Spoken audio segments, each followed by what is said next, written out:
Let me get to the next subject at hand, because we're going to head out west where the Lakers and the Nuggets are getting ready for Game 2 tonight in Denver.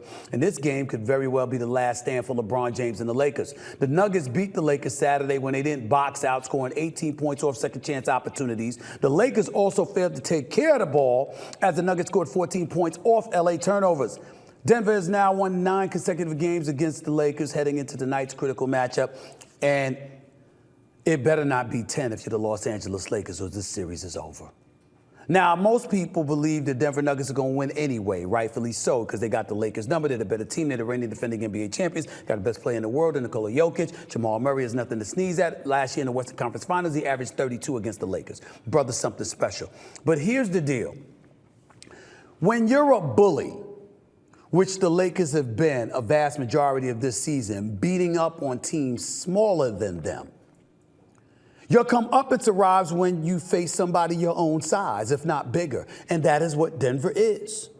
When you look at Jokic with a Michael Porter Jr., with an Aaron Gordon, they're not small.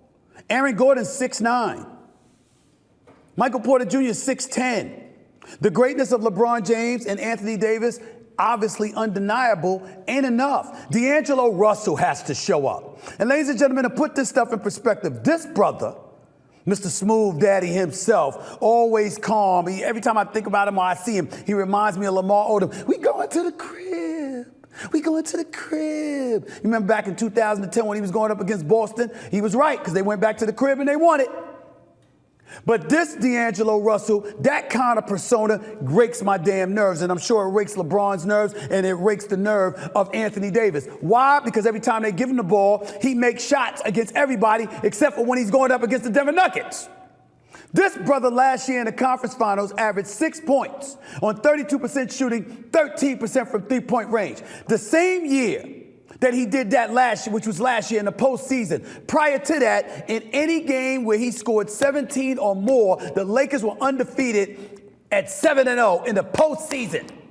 The brother goes up against the Denver Nuggets, and he can't even get 10 points. He played a grand total of 11 minutes in 4 fourth quarters, scored a grand total of 2 points. That is who we're talking about here with D'Angelo Russell. And now we fast forward. The brother's on the record quoted as saying, you know what? The haters and the vitriol and the criticism gives you new life and motivates you and elevates you, blah, blah, blah, blah, blah. And then you show up in game 1 and you shoot 6 for 20. 1 of 9 from three-point range. It damn near got to a point where the Nuggets was like, go ahead and shoot. Go ahead and shoot. Go ahead. Let him shoot. It didn't quite remind me of that time that Carmelo Anthony was guarding Ben Simmons and then said, oh, shit, and then turned around and sprinted into the paint because he looked like a damn fool defending them outside of the three-point line, knowing the brother didn't even want to hit layups. It ain't quite that bad, but when Denver's going up against D'Angelo Russell, it just don't seem to be great for him. He seems to wilt beneath the pressure. That's a problem. If D'Angelo Russell doesn't show up, if Austin Reeves doesn't show up, Lakers don't have a chance. Your backcourt's got to be able to produce for you. Rui Hachimura just needs to be more aggressive. He only took 4 shots, hit 2 of them. He needs to be more aggressive.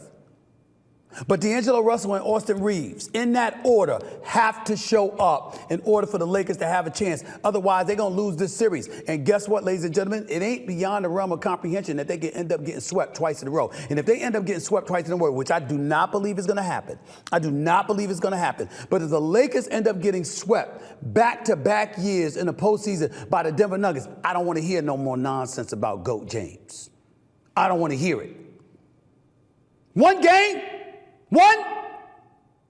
Now, I know it's a team game, and I know other brothers got to produce for you, but sometimes you got to take matters into your own hands to avoid those broomsticks. That's all I'm saying. That's all I'm saying.